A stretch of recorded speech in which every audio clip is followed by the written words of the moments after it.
If you're like me, by which I mean white and happily ignorant about the power structures of our society, then you know that we're expected to be loudly pissed off about this new thing we're calling critical race theory. Now, I've been doing my part, and you've been doing yours, but I've noticed our enthusiasm waning. Perhaps due to the fact that we haven't got a single fucking clue what this thing is.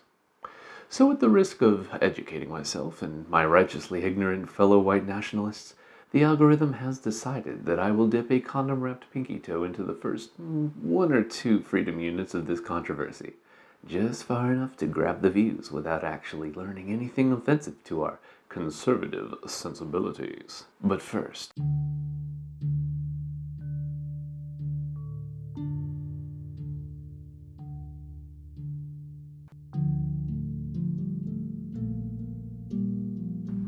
Yes, we proud, somnambulant, white Christian Americans never have and never will see the colors. This is largely because we make them use the side entrances when they clean our homes, raise our kids, and perform other tasks that are obviously beneath us.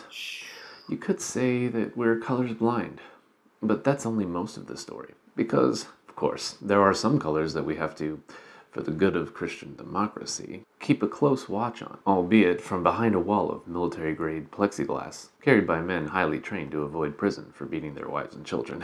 Having long ago given up on the idea that they'll teach solid Christian subjects like pro-life marksmanship for boys and how to keep the whites and colors separate for the girls, I'm usually apathetic about the goings-on in American public schools. Well, apparently the marksmanship is back, but that's mostly just elective.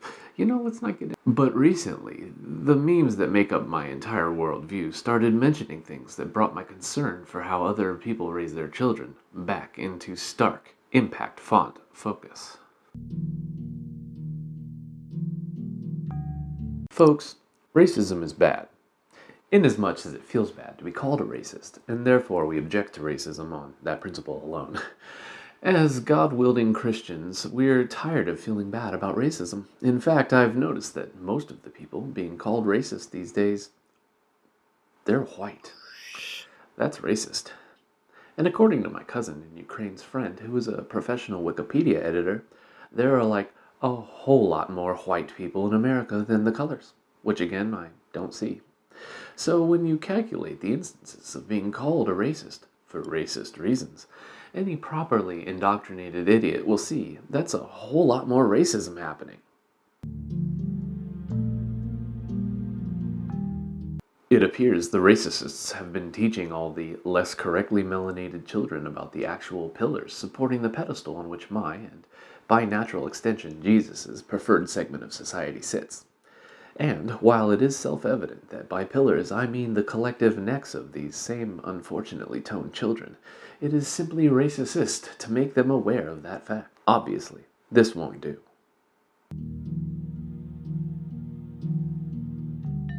I'm told that the Bible said, do not kill, but I've always felt and have never been challenged by anyone still living that it really just means don't kill your neighbors. Since for most of the Christian era virtually no one could read, the general assumption was that a priest would helpfully curate, which people technically didn't qualify as like neighbors or like even people per se. And thou really ought to hurry up and kill them. Sometime around the 1st century, some Chinamen began using a printing press, but more importantly, around the 1600s, some Teutonic bastard who talked funny fucked it all up for everyone by being white while inventing the same invention that was already invented, thus leading to all sorts of problems like generalized literacy and folks at the bottom of the natural social order questioning the whole paradigm. In the late 18th century, we partially solved this by inventing America, which was a place a man could go if his state religion outlawed things he really wanted to fuck with, such as polygamy, slavery, alcohol, and his close familial relation. Unfortunately, Americans too began reading words, and not just the whites. It took many years to get this so-called enlightenment out of their system. Thankfully, broadcast media eventually came along to make sure that if any reading did happen, it would be at an intellectual level just high enough to legally enforce a signed contract, and no higher. But the super scary seeds of critical race theory had already been sown. Some folks noticed that, contrary to what priests had been reporting, the Jeebus book didn't specifically mention a godly preference for the white race. Luckily, rape, sectarian torture, wholesale genocide, polygamy, sexual grooming, domestic abuse, slavery, and just general mayhem was still on the menu. But the whole great white right theory that held together this great nation for so long didn't appear anywhere in the text. For shame. Folks, that's where it all fell apart. Before we knew it, we had other pesky, bookish, colorful types going to colleges that allowed them to study the actual numbers of what they call racially inequitable treatment, such as incarceration rates, and racist preference in hiring for jobs, racial redlining in real estate, racially biased lending practices, racially motivated district planning, racially inequitable policing strategies, racially imbalanced school testing, racially biased drug scheduling and enforcement, racially inequitable healthcare practice, racially biased treatment in the courts, racially skewed population surveys, and maybe just a tad more racist tinges on the fringes of our otherwise bleachy, clean societal cloth. Egregiously, in virtually every system of American society where race could possibly play a factor, it was found by these uppity reading folk to statistically favor us white people. How racist of them to report as much. Even worse, they developed an entire theory to more efficiently study and communicate these systemic problems, as they racistly deemed them. They called this critical race theory. And while it is intellectually unassailable, we all know that white nationalism doesn't need, nor does it even benefit from, intellectual anything. Clearly, the answer is to stop the colorful studying altogether. But since we can't do that anymore, or yet, we'll need a way to invalidate anything they report, in case it, makes us feel bad. It's a tricky situation, to be sure. How do we invalidate the accurate, meticulous, and robust reporting of numbers which paint a clear picture of systemic racism, but also maintain the state of general collective ignorance upon which our white supremacy relies? I said it was tricky, but I expect by now you've cottoned to the fact that I'm not only a renowned reader of big words that mean things, but also I'm quite hilarious. Of course, there is an easy solution to this whole mess, and it starts with you, fine white nationalist viewers, doing exactly what you've been trained to do since your mother first handed you off to your first nanny. The short answer is nothing. Learn nothing. Do not grow in any way whatsoever. As you engage with the spheroid funhouse mirror disguised as actual people we call social media, you're going to see some words that are unfamiliar, and therefore scary. Cultivate that fear response. Keep it safe. You're going to need it for what's coming. In fact, before we get to the rest of the action items, I'd like to thoroughly examine precisely why you should fear some of the words you're going to hear, so that when it comes time, you can be the loud, proud, social injustice warrior our entire economic system needs you to be. This one is a super scary slam dunk. To be critical means to not take things on faith. Boom! Right there in the very first word they admit their true intentions. You know who doesn't take things on faith? Atheists, and Satanists, and scientists, satanic atheist scientists. All good white nationalists know that God created the first white man 6,000-ish years ago, and that gravity is just God helping us stay grounded, and that dinosaurs either walked alongside man before the flood, or their bones were placed in suspiciously measurable strata by the devil to convince us to allow the homosexuals to get married. You don't need to be critical to understand these things. In fact, you need to not be critical, and definitely not understand these things. That's what makes it so easy and cool to be a white nationalist Christian. Furthermore, everyone knows that this country was founded by men who were super equal to all men.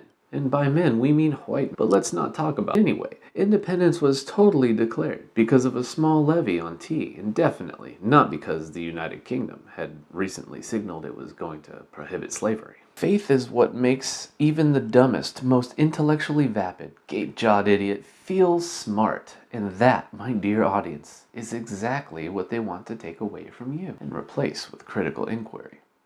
Do you want to read a whole actual book? Learn things? Waste precious time that could be spent passing along someone else's opinions as your own in the form of a popular picture captioned by a short phrase in all caps? Of course you don't. You want to stay blissfully, Caucasianly ignorant of the truth, which would super duper ruin your ability to enjoy sitting on top of a completely unjust social paradigm through no merit of your own. Race is another no-brainer. There's just so much about race to fear that it's no wonder this word and the concept it represents has driven the rage and paranoia of heroically myopic chuds for as long as the first regular-looking dude met the first weird-looking dude, and promptly killed him. Existentially, it gets even deeper. I, for one, believe that it's race's fault that we even have a race problem in the first place. You see, when Gerd invented the first man, he must have made him white.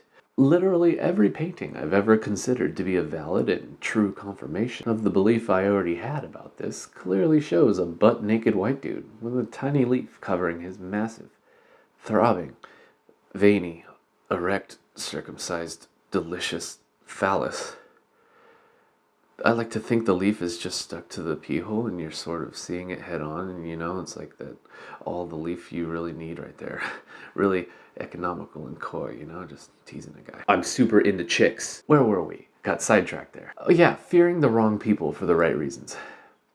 So Gerd creates this perfect man who's white, and for a good long while, there aren't any races running around because all the humans are really just one human, and everything is fine.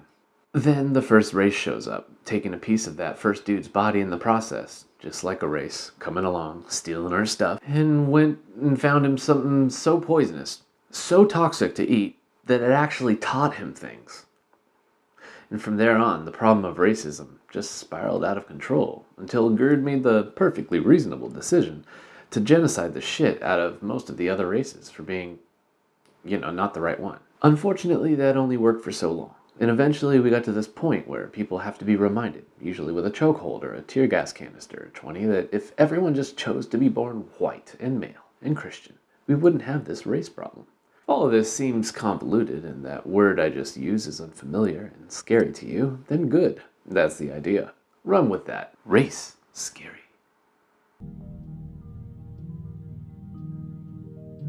Theory is perfect fear bait.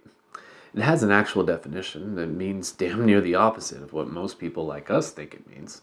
Now, I'm not here to teach you things, because goddammit, I want you good and scared. But suffice it to say that people who claim to have a theory most certainly do not have a theory, but in fact have an opinion, which is so much easier to acquire, as it takes reading 0 books, learning absolutely nothing, and if challenged, responding with a wall of copy pasta that itself was never read in the first place. Go team. Regular Gerd-fearing Americans like me and you don't need theories, because for us, everything is self-evident, or a direct result of the very few concepts we see repeated endlessly in meme format as we spend upwards of 6 hours a day doom-scrolling social media like good Americans. Theory is a science word, and we already covered how you're supposed to feel about scientists. By all means, however, please continue using the word theory. Hell, use it in inventive ways like making it a verb. I theoried so hard I won't be able to use my right arm for a week. Try throwing just a in front of it, like gravity, evolution, just a theory. Repeat this endlessly. People are just gonna love you for it. Hopefully by this point your fear and anxiety over this critical race theory business has reached its apex. Of course, anger with no direction is exactly like a loaded firearm in the hands of a child who hasn't yet been taught to point it at other people. People he's mad at, like a true American.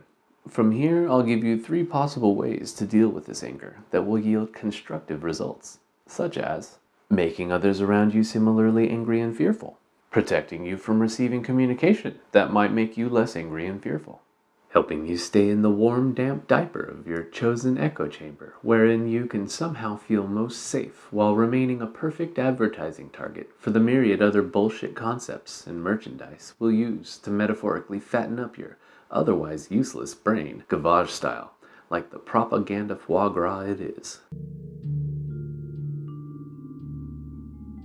You see this button? The commies call it the caps lock, but real Americans know it's actually the freedom frequency. You only ever need to use it once. Turn it on, then remove it from your keyboard. If for some reason you find yourself in a physical place with people you don't know, pretend that button also works on your body. Always yell. Don't bother to vet the words you're saying. If it makes you feel good, it's gotta be good. Just say it at the top of your lungs. As long as you are yelling, you won't have any problem whatsoever following my next suggestion.